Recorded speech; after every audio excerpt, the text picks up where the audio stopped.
since I can remember, I've been drawn to nature. When I was little, I would often find myself outside in a pile of mud or sprawled out in a field of grass without a care in the world. Whenever I found myself overwhelmed or stressed, or I got a bad grade, or I was in trouble, you knew exactly where to find me. Now, recent studies have shown that exposure to the natural world can actually elevate our mood, soothe stress, enhance our physical health, and restore cognitive ability. Do you ever wonder why students in classrooms with windows perform more efficiently? Or why patients staying in hospital rooms with a view recover faster? Or why you feel significantly better on a vacation? Because nature has always been the primary link to balancing our well-being. In an interview with the American Psychological Association, Dr. Lisa Nisbet, a psychologist at Trent University, said that there is mounting evidence from dozens and dozens of researchers that nature has benefits for both mental and physical human well-being. She explains how even those in urban environments can experience the array of positive outcomes nature provides. She says you can boost your mood just by walking in nature, and the sense of connection you have with the natural world seems to contribute to your overall health and happiness. It's no surprise that the positive outcomes of our connectedness with nature are being more frequently realized for its impact on humankind, one of which includes our psychological well-being. According to the World Health Organization, mental health is a state of well-being in which an individual realizes his or her own potential, can cope with the normal stresses of life, can work productively and fruitfully, and is able to make a contribution to his or her own community. With this being said, when someone can't meet this description, they may be suffering from a mental disorder such as anxiety, depression, or bipolar disorder. Research shows that being in contact with nature can actually reduce the risk of developing these issues and relieve those struggling with them.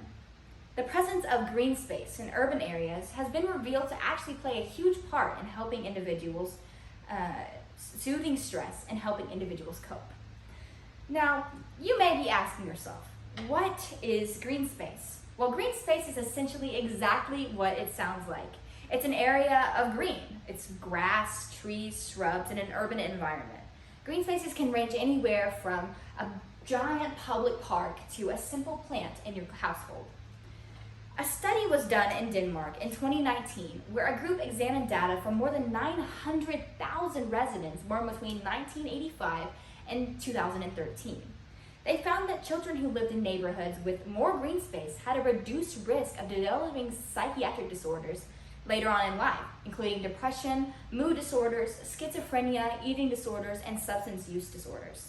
For children with the lowest exposure to green space, the risk of developing mental illness was 65% higher than those who grew up with lots of green space.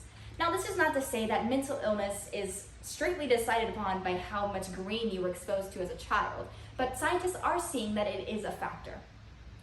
The trend is the same with the adults. For example, in the UK's Shetland Islands, doctors have been prescribing exposure to nature, such as bird watching and beach walks, to those struggling with anxiety and depression. The term, "I need a breath of fresh air," is commonly used when an individual is stressed and needs a moment to think to themselves. I know I myself have used this term many a times when feeling compressed and overwhelmed. Taking a step outside, even for a minute, has the power to significantly decrease the level of stress hormones being produced in your brain, which in turn boosts the mood of an individual. Stanford put on a study where two groups walked for 90 minutes. One group walked on a busy highway and the other walked in a grassland area. The researchers did brain scans before and after, and the results showed that neural activity in the subgenual prefrontal cortex, an area of the brain that is commonly associated with chemicals known to trigger depression, decreased among the participants who walked in nature. Being present in nature benefits our mental stability and health. It also has the power to regulate our emotions and balance our well-being. Studies are also being conducted on the effects nature has on our physical well-being. Exposure to the environment has been linked to higher physical activity, lower heart rates, and even decreasing the negative impacts of pollutants.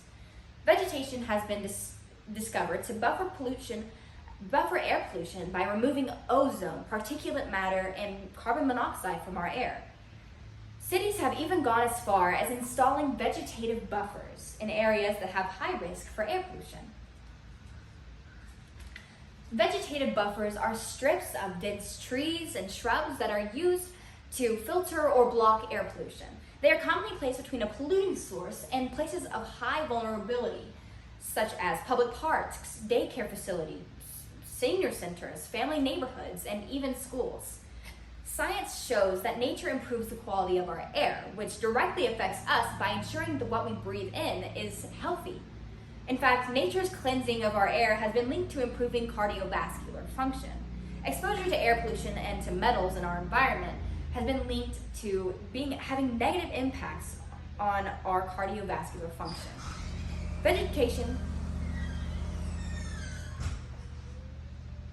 Vegetation, however, has the ability to lessen pollution, therefore decreasing the risk of cardiovascular issues. Now, let's look at another unfamiliar word, biophilia. This is a hypothesis that suggests that human beings have evolved to have an affinity for nature. This is saying that over time we have become more and more connected and dependent on our environment. Throughout generations, even in more primitive times, humankind has turned to nature for answers. And because of this, nature can be seen everywhere in our society. It can be seen in our architecture, in our homes, in our jobs, and even in our schools. In fact, nature has been found to be a major factor in the academic performance of our children. Australian researchers asked students to engage in a dull attention-draining task where they pressed a computer key when certain numbers flashed up on a screen. They had one group of students pause in the middle of the task for 40 seconds to peer out a green, flourishing rooftop, and they had another group peer out a concrete building. To no surprise, the students who saw the green rooftop made fewer mistakes and performed more efficiently. Natural scenes not only alleviate stress, but also improve our cognitive function and enhance focus. Presence of green space has been shown to improve concentration as well. The attention restoration theory holds that nature replenishes one's cognitive resources, which restores the ability to concentrate and pay attention. Nature may even have the capability to assist individuals with attention deficit disorder, or ADD.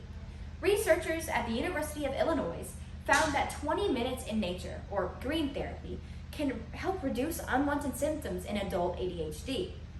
One of the reasons why green therapy works is because when you and your brain are in a relaxed state, your voluntary attention decreases, which is what you are focusing on, like stress, moves to the back of your brain, and your involuntary attention moves to the front. It allows your brain to reset and rest. Being outside is like a balm for our busy brains. Every time you experience a bit of nature, your body is reacting and changing. From soothing stress and decreasing depression hormones to improving cognitive ability and restoring cardiovascular function, nature continues to surprise scientists with its endless benefits. Nature allows us to let our inner child shine and balances our minds, hearts, and bodies. All of this goes to show that humankind truly is nurtured by nature. Thank you.